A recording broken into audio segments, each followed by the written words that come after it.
Olá, tudo bem? Sou o professor Carlos e esse é o meu canal, sejam muito bem-vindos. Através desse canal eu discuto algumas questões, que os meus alunos ou ex-alunos propõem, de alguns temas específicos, tudo bem? Então se inscrevam, curtam, compartilham para que mais pessoas possam se beneficiar, com essa ferramenta aqui. Bom, recentemente foi sugerido para que eu fizesse um vídeo explicando sobre o período regencial brasileiro, né? Eu achei interessante essa temática porque os alunos eles costumam dar curto-circuito nesse conteúdo.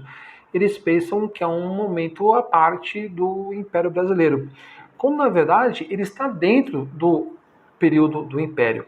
Vamos lembrar, Primeiro Império, 1822 até 31, Segundo Império, 1840 até 1889, quando é proclamada a República. Pois bem, mas o que aconteceu para ter essa ruptura, no Império aqui no Brasil? Bom, vamos lembrar o seguinte: quando Dom Pedro I ele decreta a independência do Brasil, ele vai acabar se dotando de um poder extremamente autoritário e centralizador. Esse poder ele será chamado de poder moderador, ou seja, ele se coloca acima do executivo e do judiciário, o que vai dar dando para o seu governo uma forte característica autoritária e arbitrária, ao ponto, inclusive, dele ameaçar fechar lá a Assembleia Nacional. Tudo bem? Com esse autoritarismo de Dom Pedro I, ele vai acabar se impondo de uma forma muito agressiva perante as várias províncias do Brasil. Tudo bem?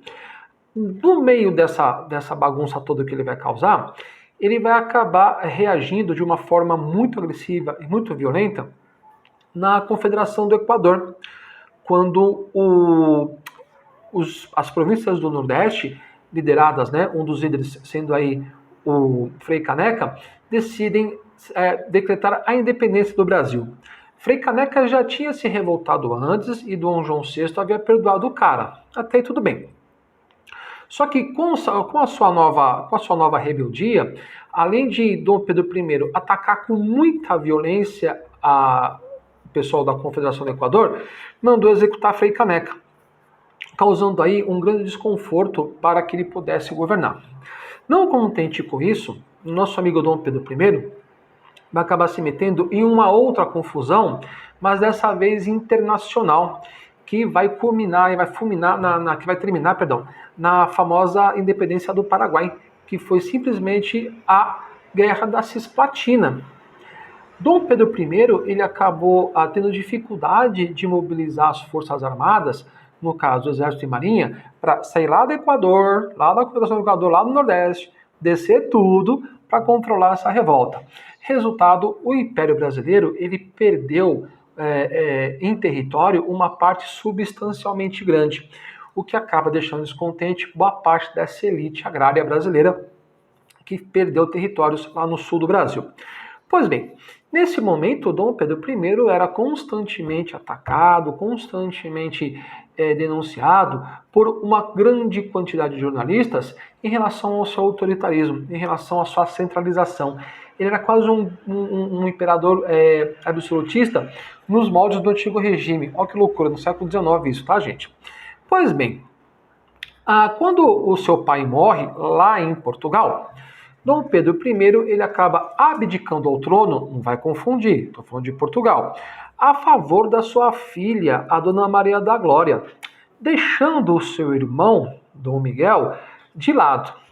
E não é que Dom Miguel ficou extremamente incomodado, Dom Miguel ficou extremamente irritado e decide tomar o trono da sobrinha. Aí você pergunta, o que tem a ver com a matéria? Tudo. Esse acontecimento vai acabar levando ao que você vai chamar de Guerra Civil Portuguesa. Momento que Dom Miguel vai travar atrito com as tropas, vamos chamá-las, de tropas legalistas que estavam sob o comando de Dona Maria da Glória. Dom Pedro I estava mais preocupado com o que acontecia lá em Portugal do que com o Brasil, chegando a enviar, inclusive, ora, vejam vocês, dinheiro e tropas para Portugal e deixando o país a ver navios. Tudo bem? Começa a fazer uma continha aí. Primeiro, um superautoritarismo. Segundo, uma reação violenta contra o pessoal da Confederação do Equador. Terceiro, perder o território com a Cisplatina. Quarto, preocupadíssimo com o que acontece lá em Portugal e deixando o Brasil de lado. E quinto, uma violentíssima crise econômica que afetava o Brasil. Pois bem, a sua imagem já estava extremamente arranhada, sua imagem já estava extremamente manchada quando o Bonito decide ir lá para Minas Gerais. Em Minas Gerais, vejam vocês, a sua comitiva vai acabar se encontrando com um grupo de simpatizantes de portugueses. Esse grupo simpatizante dos portugueses vai sofrer uma forte reação de um grupo de brasileiros. Isso tudo, em 1831, vai acabar culminando no que a gente vai chamar de período regencial. Por quê? Porque Dom Pedro percebe o seguinte: não tenho mais clima para governar, não posso fazer mais nada aqui. O que ele faz? Ele acaba agora, aqui no Brasil, abdicando ao trono em nome de seu filho, Dom Pedro, e decide retornar para Portugal para tentar controlar a bagunça toda que o irmão dele havia organizado. Só que tem um pequeno detalhe, que é sórdido, assustador.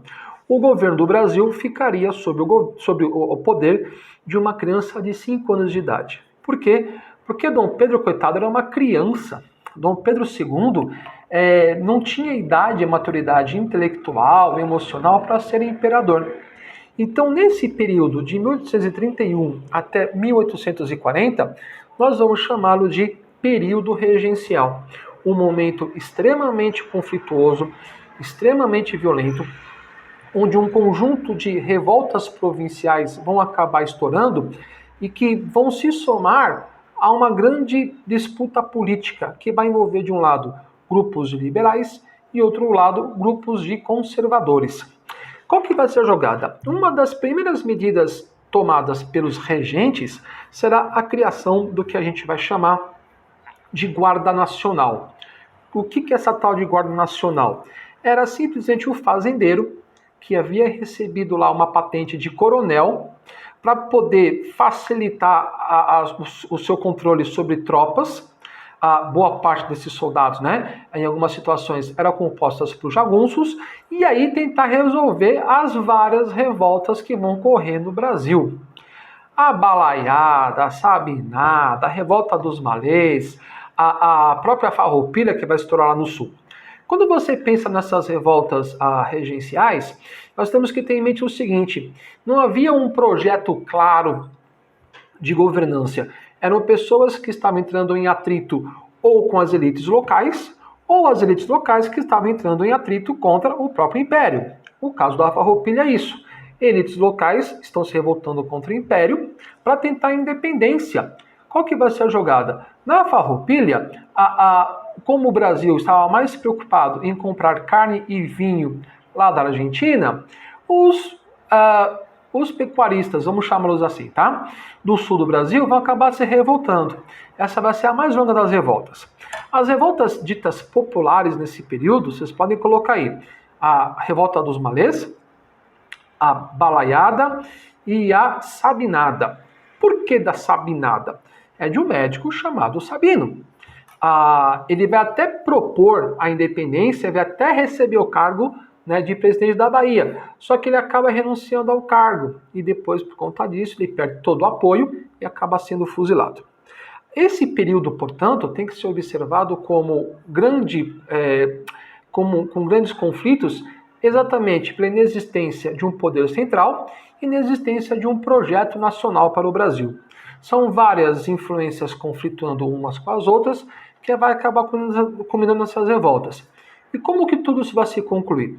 Vai se concluir a partir do momento que tanto liberais como conservadores perceberem o tamanho da cama de gato que eles se meteram. Por conta disso, será criado o que a gente vai chamar de Clube da Maioridade, com a intenção de dar a coroa, o trono para Dom Pedro II. Só que Dom Pedro II só poderia assumir o trono com 18 anos de idade, segundo a Constituição. O que esse grupo de liberais e conservadores vão fazer? Vão realizar, vejam vocês, tá? Olha que absurdo, o golpe da maioridade. No momento que Dom Pedro II vai assumir o trono do Brasil com tão e somente 14 anos de idade. Então repare o seguinte, para tentar gerenciar as crises do Brasil,